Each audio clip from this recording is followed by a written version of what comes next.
Bậy đã ơi bác đã phải sao mà. Một chút cà phê đâu. โอ้ตัวนี้ค่าตัวเราขึ้นได้ที่พูดดิ Đi đây.แต่มีแต่ขอบมุกขอบใจเพิ่นแหละเพิ่นอยู่ทางฝั่งไทยอันนี้นั่นเงินเพิ่นถือเลขเพิ่นได้เฮงน้ำเจ้าเจ้าเว้ามื้อนั้นแหละเพิ่นก็เลยว่าฝากพ่อให้น้องน้อยได้ซื้อน้ำกินก่อนน้ำน้อยเอ็ดโยเอ้าเปิดเอ้า Thả cái gì kín này. ใส่กินเลยมาก็จะมากินโอ้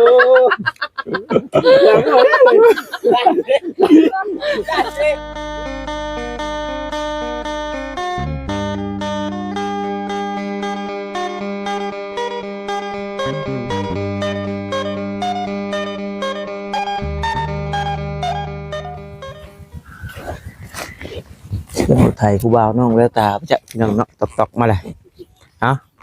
มือว่านี่กับคนอื่นไล่ให้น้ำก้นอยู่พี่น้องเลยเอาจังใดก็ขอกราบทักทายสบายดีกับพ่อแม่พี่น้อง FC กันเบิดสุขุสุคนเด้อพี่น้องเด้อเนาะเพราะว่าอยู่ทางฝั่งลาวฝั่งไทยหรือว่าทางต่างประเทศนํพี่น้องเลยก็ยินดีต้อนรับเข้าสู่ช่องของเบาตาบ้านเฮาคือเก่าเนาะพี่น้องตอนนี้เนาะก็ยังอยู่เฮือนน้องน้อยเพิ่นอยู่พี่น้องเลยก่อนสิกลับบ้านกลับช่องก็เดี๋ยวสิมอบเงินทาง FC เนาะทางฝั่งไทยเพิ่นส่งมาให้ก่อนพี่น้องเนาะเพิ่นให้ของขวัญน้องน้อยพี่น้องเนาะเพิ่นถือเลขมือน้องน้อยบอกเลข690พี่น้องเนาะน้องน้อยเพิ่นบอกมื้อนั้นแต่พอดีว่า FC เพิ่นถือพี่น้องเอ้ยจังใดก็ขอกราบทักทายสบายดีเด้อพี่น้องเด้อเนาะ FC ผู้อยู่ทางไกลทางไกลทางฝั่งไทยฝั่งลาวทางต่างประเทศนํพี่น้องเอ้ยจังใดก็โศกๆมันๆน้ำกันเพิ่นนึงว่าถามน้องน้อยให้แน่ว่าซั่นเพิ่นพันบ่มื้อนี้หรือว่าจังใดแล้วพี่น้องเนาะคือว่าบ่จื้อป้าจ้ะเนาะเดี๋ยวมันสิค่ำสิมืดก่อนพี่น้องเนาะน้องน้อยเพิ่นก็ลงไปเอามะขามว่าซั่นมาคั่นไว้คั่ว พอได้จังใดสู่เขาอ้ายกินว่าซั่นเนาะผู้เพิ่นนั่งคั่นมะขามอยู่เดี๋ยวเอาไปก็สิมอบเงินให้เพิ่นเลยพี่น้องเนาะก็ขอขอบใจทางอ้ายเพิ่นเด้อเนาะสิไปเหนือใส่ใจทางบ่ตาเป็นสะพานบุญให้เพิ่นก็ได้ฝากเงินมา600บาทเนาะแต่ว่าให้น้องน้อย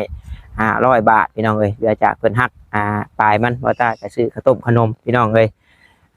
ก็ขอให้ทางอ้ายเพิ่นเฮงๆปังๆเนาะถูกอีกเด้อมื้อแรงนี่เพิ่นก็ว่าเป็นธุระให้เด้อบ่ตาฉันพ่อน้องน้อยได้ซื้อข้าวต้มขนมเนาะเอาบ่เป็นหยังพี่น้องยินดีเป็นสะพานบุญให้ไปซะเนาะจังซั่นก็เดี๋ยวสิเข้าไปหาทางน้องน้อยเพิ่นกันเลยเนาะพี่น้องเนาะ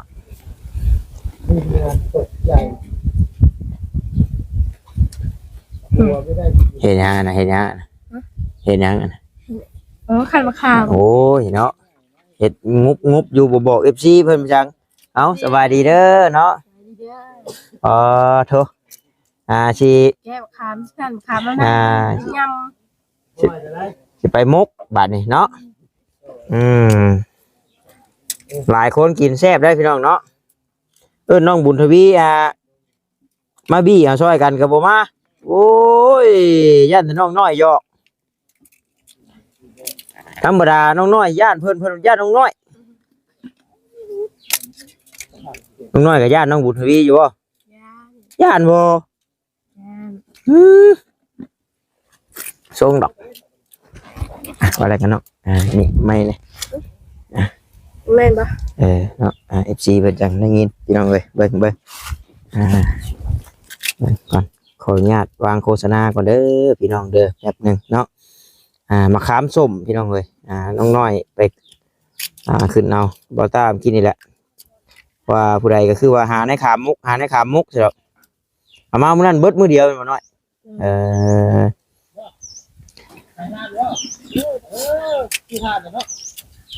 สัญญาณกับอยู่หน้าน้องน้อยนี่อึดขนาดโจมรักมาไว้หน่อยเด้อมาน้องบุตรวีมาเอาพี่น้องเลยเนาะครับทักทายสบายดีเด้อพี่น้องเด้อมาไว้พอช่วงไข่นี่มึงแน่นี่เต็มกระซับมือขาวจั่วเอาได้ฮะเอาเนาะสบายดีพูดไปดังพูดพอแล้วจังโยมใช้น้ำฮะKhănเลย. เอาขยี้เอาในมันน้อยน้อยเพิ่นพาเฮ็ดดอกป๊อดส้มส้ม เพื่อนมัดในบ่อมันละลายนะ น้อยบ่แรงบัดบ่เป็นรับบ่เป็นนอนเลยเนาะ บ่อ เอาว่ายาวมะ มันยังคนรอ อ๋อได้ อ๋อโอ้โอ้เห็นแล้วชุอ๋อ รอ ยังเพิ่นรอไม่ยอมเด้อ อุดวีขั้นช่วยกันมีมันจังเดี๋ยวไว้ไว้ ไอ้คนรอซอยแน่แกะขาม คลิปต่อไปเนี้ยจังเอาขั่วเอา หมอกินอันไทยอันเที่ยวพงคักยังสบายดีเด้อ เลยเนาะ โอ้ย ฟังโฆษณาก่อน จะชุดละผม อืม โหด อืมโอ้ยเนาะสาแพงเอ้ยไว้รับไปนอนแท้ๆบ่แรง อะไรมาบ่ ขามมาฝนตรงห้ำแห้งคักเลยเขาเจ้าว่าอย่าไปหาเฮ็ดเด้ ห้อง อืม มีคุณยังตัวเพิ่ม แต่ว่า น้อยๆครับไม่เห็นมากระบอกของใคร ก็กุ๊กเก่าเลยล่ะ ของบาลี่มาให้กินวันขึ้นกินแล้วไหมขวดแล้วไหม เด้บอกว่ายาวนี่แม่เลขมื้อนี้น่ะเลขหยังบ่ยาวอ่ะ เอาฟันขึ้นเท่านี้ ปันลืมเลย เราบอกคือชื่อเล็ก เล็กยัง ไม่ใช่ใจ ปอดสครับผิวพี่น้องเอ้ยเห็นแล้วคักปันยัง เอาข่าวเลย แต่เห็ดชมบูเพิ่นยังเห็ดแต่ข้าวกินเฮาเอาขุดใส่ขี้ดินแล้วก็ย่องแห้ง เอาดีนะนี่เอานี่ตัวนี้ครับ มันหน่อไว้บ่เพื่องได้จ้ะเพื่องเด้ บ่ เห็นปะ มาขั้นเลยแม่ ไปเดี๋ยวขั้นช่วยกันเดี๋ยวอันนี้เดี๋ยววางโฆษณาก่อนมันสัญญาณบ่แห้งก่อนนี่ ขั้นแล้วอันนั้นบ่ ใช่ขว ขั้นแล้วอัน คัน ขว ไปใช้น้ำต้ม โอ้ยแน่ๆบ่ล่ะ7 นาที2คนเบิ่งโคตรผู้เคยเห็น ตามหลักการว่านี่ต้องอะไรเนี่ยที่จริงเขาแกะเอาในมันไปขายแกะเอาจะปิ แก็บเปลือกมันไปขาย เอาเนื้อ ขนวน แกะเอาในมันโอ้ ขนวนบัดทิ่มดิอย่าต้มใส่แกงนะเนาะ คันดูดิ คันแล้วบ่บัดนี้โอ้ยเนาะเอ้าไปหาทูใช่อยู่เฮ้ยแม่นแล้วยังบ่ได้พอป่ะจ้ะงามมื้อนี้แหละเนาะเอ้า ทำหวาดเลย อาบได้อาบบ่จ้ะ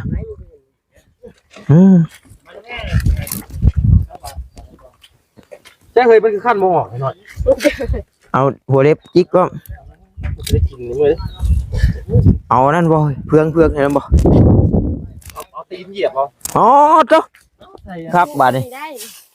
เอาตีนเหยียบใส่อันใส่สวิงเห็นนะ นี่เฟืองนี่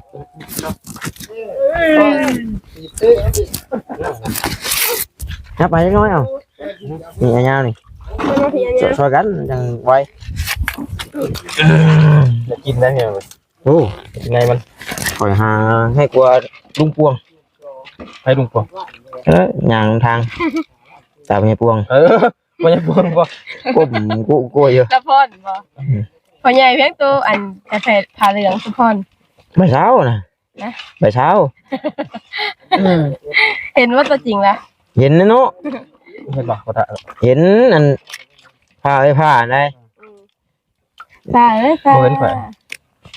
บอตูนไม่เห็น ประตูเห็นว่าประตู เห็นคนถ่ายกัน เคยเห็นอยู่ก่อน จักเสือจักอยู่แถวบ้านสินะ ปักชี ชีเลยนักเลงไปเช้าเลยสัญญาแล้ว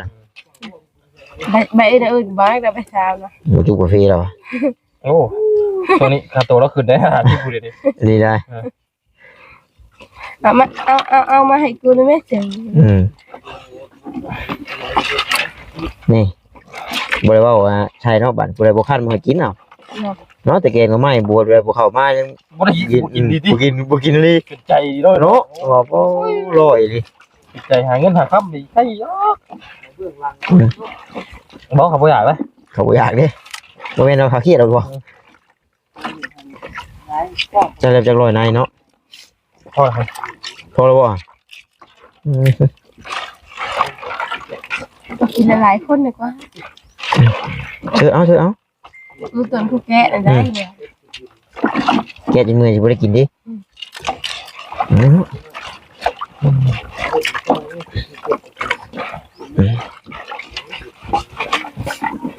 จะเป็นคนเขากิน เป็นนี่น้อยนะ น้อยกินเด็ดเต็มมันอ่ะ เป็ดอยู่ไหน มัน น้องน้อยเลี้ยงเป็ดบ่ ไผเห็ด ดู ไผเห็ด โอ้ผู้เฮ็ดบ่เป็นกับข้าวเลยเนาะ ทางบ่มา ไผเห็ด ขอยาว ไผเห็ดเป็นไปเลยเชื่อไป มันบ่ได้เป็นครับ ไม่รู้พิษ แล้วมึงหัวชื่อเจ้าบ่ยาว ใช่แล้วบ่าวเห็ดป่ะล่ะ นี่ไงครับ บ่าวเห็ดพอที่ใจแล้ว แม่นปัดแล้วสิ โอ้ เป็นบุญแล้วจ้ะ ก็ได้กินเลยป่ะ โอ้ยเอาเลยเนาะ เอาไปจมือครับ เอาเลยเนาะสมมุติเฮ็ด มาซื้อ เห็ดก็ได้นะเป็นคนอาหารชีพนี่ก็ได้แล้ว ป๋าเดี๋ยวอยู่ มือ ได้ ป่ะ มาส่งโต ตั พุ่ วน ละแสน มือป่ะ ตัวละเศษเอาสิเป็นหยังเอาอันนี้ มือป่ะนี่เอาอยู่วันหน้านี่มาดู มีบ่ เอา ในตลาดนะพอแล้วน้อยพอแล้วเอาแต่น้ำนี่แหละพอแล้วทำนี่ก็พอได้ยำได้หัวได้นี่ก็ เอาป่ะมือนะป่ะโอเคเก็บป่ะ เอาแล้ว มาเช้าได้ กินตอนเช้าบ่ เอาเราจะได้กินได้อยู่ไง เป็นเป็ดดิเดี๋ยวปลูกล้นอีกดิ ที่พักกันทำได้ เพื่อนคอยเนี่ยคอยปลูกพักเนี่ยไปเท่าปลูกพักวันปี เอามาได้เสร็จแล้ว โอ้ ว่าดีได้นี่ พอรีแล้วจ้ะ บ่นะว่ากินดีบ่กินว่าได้ กูหาชีพนึงนะออกกันอยู่เอามาโลดช่วยซะ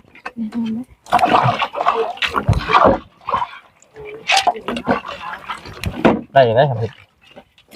นี่แหละไหม ไปถอกน้ำออกไปนั่น เจ็ดมือเงินมาได้หนึ่งก็ ถามว่า ว่าเอาจนสุดน้ำหนึ่งแดงมันลงคอ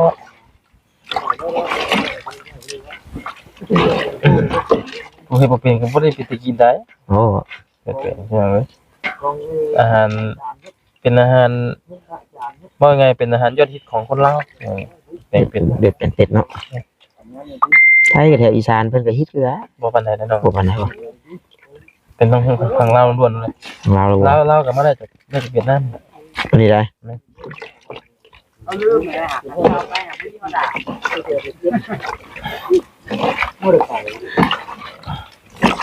อืม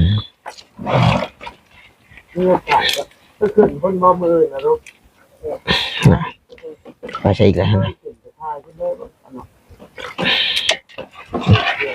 พ่อบ่ยตายเต็มเลยเนาะเกือบไปขลุ่นอีกเนาะ อันนี้ก็เซมันอีกบ่ โอ้ยเล่นกับเปื่อยแล้วเนี่ยมืออื่น ในบ่เปื่อยบ่ บ่ในบ่เปื่อย อันเขาละ เดี๋ยวน้องก็ได้ ข้ามถามซะแน่ โอ้มือบ่ยาวจนขาวเนาะ โอ้ย ขาวกว่าหนาหน่อย น้องน้อยน้อยใจแล้วว่ะ มันบ่เสือลงแม่เบิ่งมันเสือใช่เบิ่งไงแทงเบิ่งแทงเบิ่งเอาบ่เสือ โหดไม่ให้มือจะแดงมือครับ แทงหนาหน่อยตาหนาหน่อย โอ้ขาดเลย หาขาววิ่งเลยแล้ว พอ พอมาน้องคุณพี่ยก ลงทีวี ว่าดอกที่หลักตัดเนาะเดี๋ยวเขาล้าง ตั้งกันได้ ตั้งกันที่ ถ้ายอมเพลงนะ สุดมาเลยเนาะ ส่วนกันกินแล้วแต่งเป็ดอยู่บื้นก็เป็นหน้าเลยตั้งกันบ่ได้กินจำละ อัน แล้วเลยทีไม่ได้กินแล้ว มากินคนละหน่อยเลยนะกินบ่ครับซอยแล้วซอยยัง งุ้มหายอีก มาเฮ้ยกันล่างก่อนหากัน มันคนว่าเริ่มจับ ไปไปครัวมา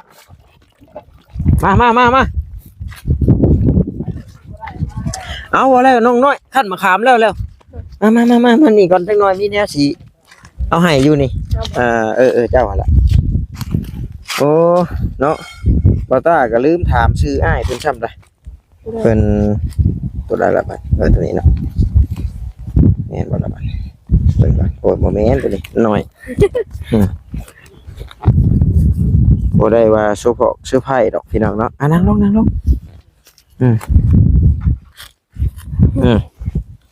บก็1 2 3 4 5โอ้5ใบพุ่นเลยเอาโดย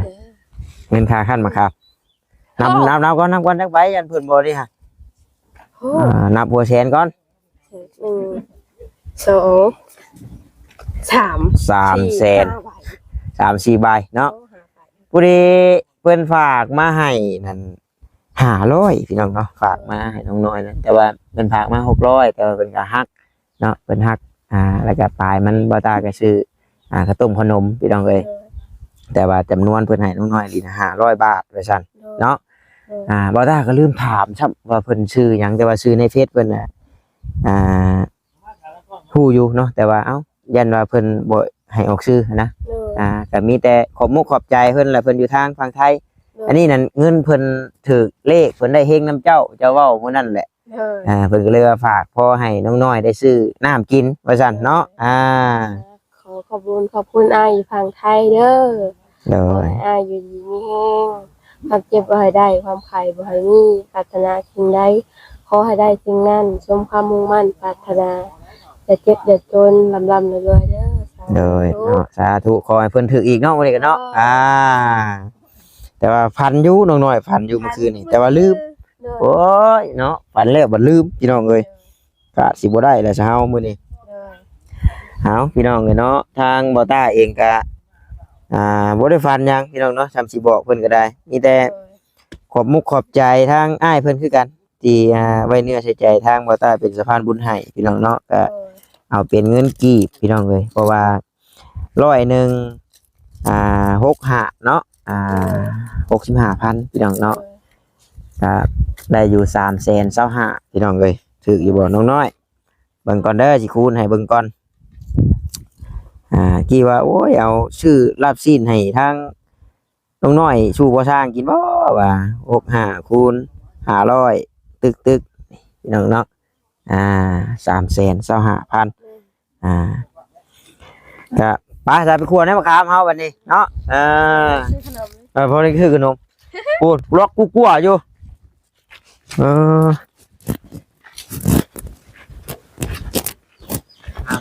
จะได้กินไว้อยู่บ่วนกุ๊บ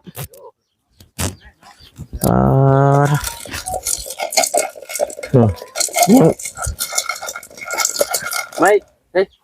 บ่ได้บ่ได้บ่ได้กันน้อยเนาะเพิ่นจิกเลยบ่ได้หามหยังช่วยเพิ่นบ่โอ้ก็บ่ตูนหามซอยอยู่ดอกบ่ตุนแล้วกำใหญ่ได้บ่ตุนแล้วบ่ตุนต้นไม่เนาะอันน้อยเนาะเอาอันไม่เอาดังบุกมากระบอกพ่อไปกินได้บ่ขามได้รถสบายดีแม่สบายดีบ่ได้ผ่านนางหม้อเมื่อคืนนี่FCเพิ่นให้ถามอยู่น้องน้อยน้องน้อยชื่อบ่ชื่อน้องน้อยแต่มื้อนี้บ่ได้ดอกพี่น้องเอ้ยไปใช้เ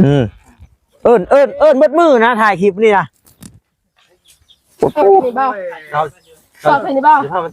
สิไปเฮ็ดเวียกงานเข้ากับบ่ได้ปักกันนี่มานั่งนี่เอาโต๊ะมานั่งนี่ไปใช้เอายิงกันให้ไผแน่ดิ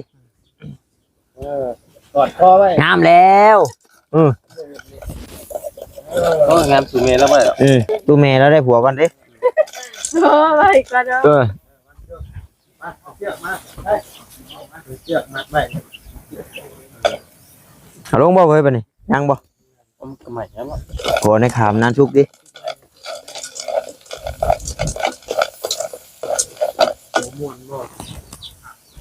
เจ้ายายใช้เดินไว้ให้หมูเจ้าเคี้ยว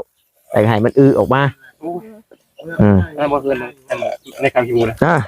เอ้าแต่กาแฟยังมีกาแฟกี่เห็น มันเป็นหมูเนาะ ตัวเห็นดิ เคยเห็นหม้อขาวสีแดง แบกเพราะอะไรอยู่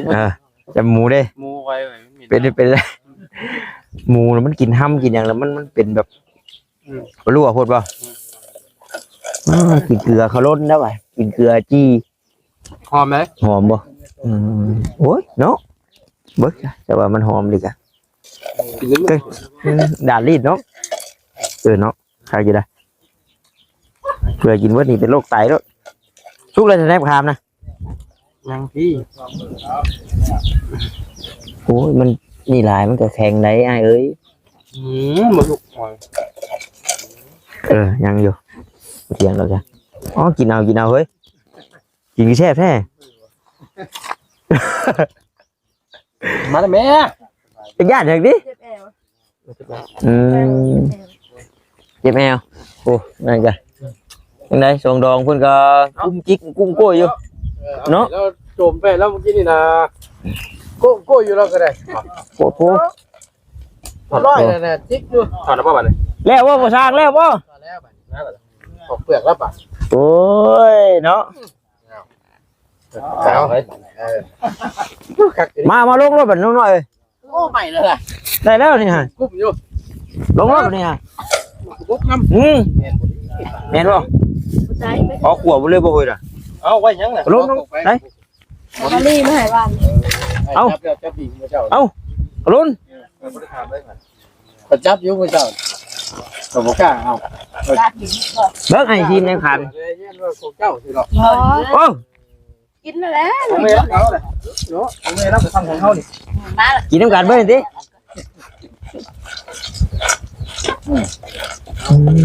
กำลังเริ่มอ่อนเด้ ที่บ่ได้แต่งเลยคุยกันก่อนก่อนเอาขอตามากินเนาะ อยากอยู่ อยากบ่ อยาก รถยังมันไปฉุก มากินกันเด้อ ให้มันสูงจังหน่อย คนละพันก็ได้กูได้ขอตาเนาะ โอ้ย ทางลงเอาตัวได้เลยตัวแค่หาไปดิบ่ตึกบ่ กินตาดูด ตึกบ่ตึกกะแต่มันทำตัวเป็ดกันแล้วนะ ก็ต้องฮอนเลยมาได้ก็ฮอน นั่งนะเว้ย นั่งไปนั่งจะไพ่เนาะนั่งไกลๆกว่า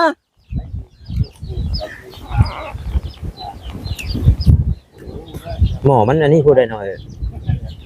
สูงอ่ะข้างมานุกพักเลย แตกเลย คน แม่นครับอันว่าปากกระบอกถ้าว่าเพิ่นมันเนาะปากกระบอกกันนิดหน่อยนึงกะ ไพ่ชื่อใหม่ มาลี บอลีป่ะ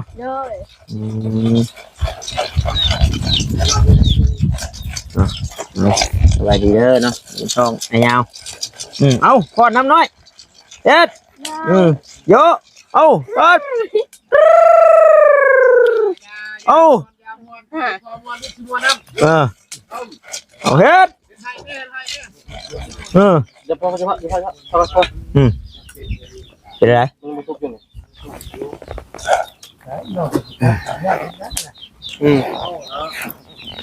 ก็มีลูกมีพอนี่เด้ ไปโยตี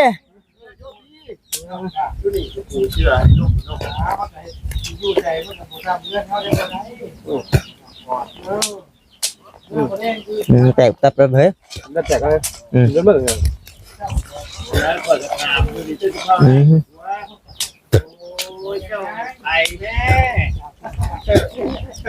บอกข่อยพ่อมเจ้าอยู่ในประตูเลย หนูทุกอ่ะเดี๋ยวว่าแล้วประกาศบ่เห็นนะ กินตอนฮ้อนอ่อนเนาะเฮ้ยว่าแล้ว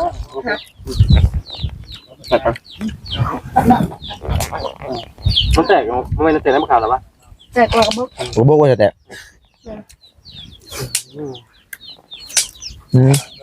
ไปกับหนูกินครับเลยได้ป่ะเบียดยังเห็นนะเห็นป่ะมีเด้ เห็นก็จะเห็นเพื่อนว่ะ ประมาณไอ้เนม พ่อไอ้เพื่อนว่ารู้เหมือนกัน พ่อป่ะบัวท่านป่ะบัวท่านอยู่กบตำบ่ตำอะไรกับอะไรบ่ลงเรียนเขา ทำอยู่นี่ได้มือนี่นะ ไม่พูดแต่ว่า บะแรงตัวนี้ฮะ โอ้ตายคักบัดเลย บะแรงเลย ทำอะไรเนี่ยเขาโจกกันเหรอ เอ้าเจ้าก็เบิดเบิดฮะเบิดเอาเบิดหยิบลงเลย บื้นเหรอ บ่ทันเอาดอกใช่ เอาลื้อแกได้ดิพูดเข้าไปพูดได้ไหม เอาโจ้เพิ่นได้ซะคอยหาที่ก็โอ้ขาอยู่เลยดังอ่อนเลยนะ มันกระบอกกันไหม หนูบุกเลยนี่ก็แตกอ่ะ มันกระบอกละแตกมันแตกจริงเนาะทุกอยู่ดิมันมีคนเลยน้องเดียวอ่ะ หมอม่วนเลยเด้ จักนี่ดิ คนหมูหายแล้วย่าแล้วมันไปแล้วกัน ถึงห้าอีกแล้วเรามือ โอ้บอกคนรอผมวะ ผสมประชานกันแล้วผสมประชานกันแล้ว เอาละทุกคนไอ้เงาทุกคน มื้อนี้ห่างวันพุธเนาะไปทุกแล้ว โอ้ยมันกระบอกกันนะเดี๋ยว มาบอก เอาแล้วหมอนี่มันต้องถามเตือนได้หลาย ตัวเดียวนึง บื้นได้เลยออกมาดิ เขาลืมคือหนาฝันเขาลืมเอาอะไรมาที่บอกเมย์เจอเท่ากันเนี่ยเขาลืม ได้ยังกินยังเมาเงามาเมาต้มมายังเมาขวบปง บัวโยจิเบิดข้าวหม้อเลยอ่ะ แม่ขวบปงหมอผู้บ่าวกับผู้สาวขึ้นไปได้เห็นผู้สาวนะเอาว่าดูคนบ่าวเฮ็ดยังวะหมอผู้บ่าวว่ะอันพ่อกินเจ็ดมาบุญกินได้ปะไปชื่อมันมาเลยชื่อเลยออกกันคนละสิบไม่ใช่ว่าได้เงินถูกเลข เงินมันน้อยเรียกเงินมันเนาะ ภาษาฮู้เลยนะมาภาษาหยอกซอยชาวกันว้าวทักเนาะ บ่ ช้างออกแซนนั่นนะ โอ้ยมันหลายปู เอา กินน้ำเนี่ยมา10 บาทมา เอาออกพักนะเฮาเด้อ เอามีผักก็มีมันติดก็มีก็น่าก็มี กันดู มาที่โลลูกชายมึงอะไร อะไรอ่ะ ไปเคลียร์เบิ่งดู คิดว่าเช้าขวบปงนะยันเบาขึ้นบ่ลง ก็ร้อนมันสิใหม่แล้วนี่ เอาเป็นคนเฮ็ดบอกได้หรอวะ พี่น้องเนาะ บอกเราแล้วเฮ้ยท่านผู้ใดลุกคนเบ้ยอ๋อ ต้องไอ้เฮ็ดอะไรเงี้ยบ่หรอกมันจะเฮ็ด ให้ลุกคนน่ะ เฮ็ดแล้วเนาะคนมีคนนอกแล้วก็ใส่นก น้องแท้ว่าสิลุกคน ใช้อันนี้ฮะ หัว บ่ดาวบ่ดาว หัวได้กระบุกพี่น้องเนาะกระบุกขาม ลุกแล้วเว้ย น้องมันใช้มีแต่ถ่ากินได้มือค่ะไอ้ยาส่วนว่ากินบ่เป็ดน้องว่าทำอ่ะด้วยทำว่าความบ่เป็ดน้อง ออกกันดิ เฮ้ยปงแล้วจ้ะเอ้ย น้องน้อย อ่อนเด้กูดีเด้ ยังไงน้องกินน้ำไหนยังไงน้อง เบิดอยู่นี่ได้เจ้า น้องยังหน่อยได้นี่ น้องแสนนึงเด้อ บ่ แสนนึงเด้อ แล้วเราเป็ดเราบ่กินเป็ดได้หน่อย ให้ออก50 เฮา5,000 5,000 บาทโอ้ให้ครับ บ่ละคนน้อยเด้เฮาน้อยเด้ ก็เลย 5,000 น้อยไปกินลายงูจ้ะเนาะ นั่งกินยืนหนึ่ง ได้จับได้ยอดแบบบ้าๆบ่ๆกันนะเนาะทำให้ออกแสนนึงหยุด แต่ลูกเอ้ย เฮ้ย แม่ผมมีเงิน แม่บ่มี งานนะเนาะบ่ได้พลาดกันได้บ่เลย แล้วบ่เข้าใจ ทุกเลย ไม่ได้ใช่ป่ะ แล้วบักบก ยังไงเนาะมันได้เรื่องยังไง ดูแล้วบักบก ผ่านนะปะ ในกลางมันจุ๊ ก็ถึงเลขอีกเจ้าเงินเจ้าว่ายังบริพันธ์ได้เมื่อคืน มาทำถามมาทบบ่ เดี๋ยวมาถึงเลยดิ ตรงนั้น ข้างหน่อยกัน มันสุกแล้ว มาเขาถามเราบอกเขา เฮาลืมเฮาว่าสิบอกแม่เฮาแล้วเฮาลืมเฮาแปลก อยู่นึง ใหม่แล้ว มันชอบ มั บอก นใหม่แล้ว ปรุงไปกับไก่ครับ กินได้อยากน้ำเล่นเนาะแห้งฮ้อน เพิ่นมากินผู้เดียว น้ำแห้งเบิด เราขึ้นมือแดงมือดำ เอ้ามา บ่ได้บ่ขึ้นเนี่ย บ่ได้ถ่ายคลิปสิได้อ่ะ บอกเพิ่นเล่า โกยจำถ่ายยัน FC อันตกใจนำ บอกคุณทำบ่ได้เว้าพี่ยืนอยู่พี่ ใหญ่ เห็นบ่ โอ้ บ่หอมบ่ ไอ้เบิ่งก่อนในคลิปมาบ่เถื่อ ที่เขาบอกมัน ถ้าถามยังบ่สุกจะได้ก็บ่สุกละ ว่ากับบ่ทุก สุกแล้วให้กันทีหลังอ่ะ อย่าตัวเทียงก็สวย มันเจ๊ออกพวกนี้น่ะ อืม บ่พวกมันยาวเลย ได้สุกเจอได้บ่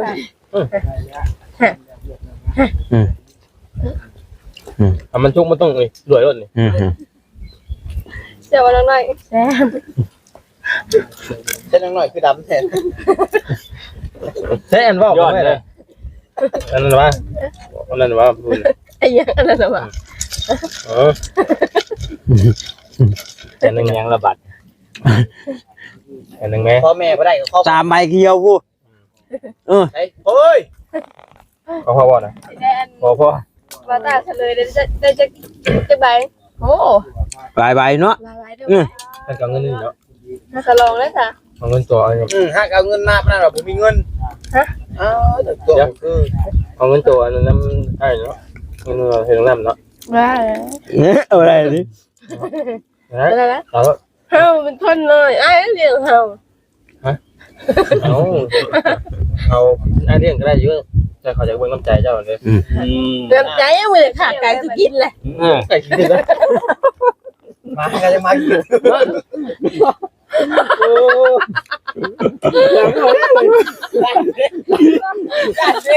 เนาะวัดหัวกู ไม่อยากเจอคนน้อยแล้วบัด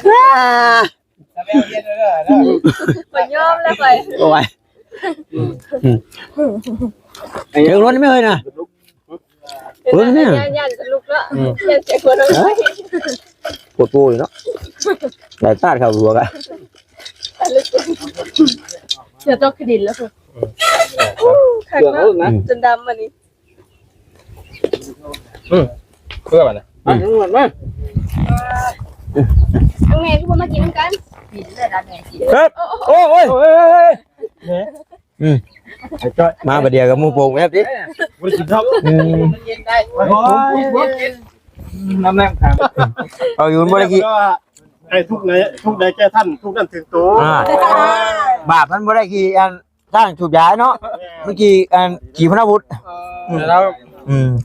มันเกิดก่อนพันนาทีมาแล้ว อืม เว้ยจะยาวลงไง เฮ้ยมีดอก มีอย่างไรเขาจะกินได้มาได้กระบอก โอ้กินหน่อยเดี๋ยวบกกันเนาะ หน่อยนะ คือคน ผมเต็มที่น่ะก็หลอกเห็นคนนี่เดียวเจ้าของข้าง มองเลย แม่นบ่ว่าน้องน้อยเป็นคนพายฮะ บอลลี่ไม่ ฮะบอลีตัวใหญ่นึง บอลลี่ บริ คนบางแงงเนาะ ว่าเราอาจจะว่าคนไม่คนน้อย เบื่ออ่านตัวน้อยเลย ฉันแห่งเลย น่าจะชื่อเด้อไม่ได้ชื่อ อย่าเด้อดิ จะไงอยู่ จะใหญ่แล้วว่ะ ใจแห่งน้อย ปัดใช้ว่าว่าได้รถตะเลิดไปกุ๊กดูผู้ ทำใจไงจกบ้าใจนึง มารถดิ เขาบอกไปย้อมและอาย น้อยเลยก่อนเป็นบ่ น้อยเลย น้อยทั้งชื่อน้อยทั้งใจ เป็นไร แต่อื่นน่ะบ่ฮู้เนาะ เป็นไร แม่นอะไรดิอย่าจะรู้น้อยอย่างชูแล้วแม่นเบิด นั่นไม่ได้คือจอบอยู่ไม่ยากเลยคือยากแต่ยัง โว้ ผมเจ้านะผมไม่ สั่งวาดเดียว ในรอบหลายปีตะกี้รับก็มี เจ้าคิดเจ้าบ่ทงหนวดเจ้าหนวดเจ้าบ่ยาว แล้วผมเล่าไปยาว ถามกันน้องวะพี่น้องเลยเนาะอย่าแหละพี่น้องเลยเบาตาจะว่าทางเนาะว่าไปเลย เอาอย่างใดคือจะได้ขอตัวจบคลิปก่อนพี่น้องเลยก็เว้าผิดพลาดประการใดก็ขอโทษขออภัยน้ำหลายๆเด้อพี่น้องเด้อเอาเนาะสบายดีพี่น้องบ๊ายบาย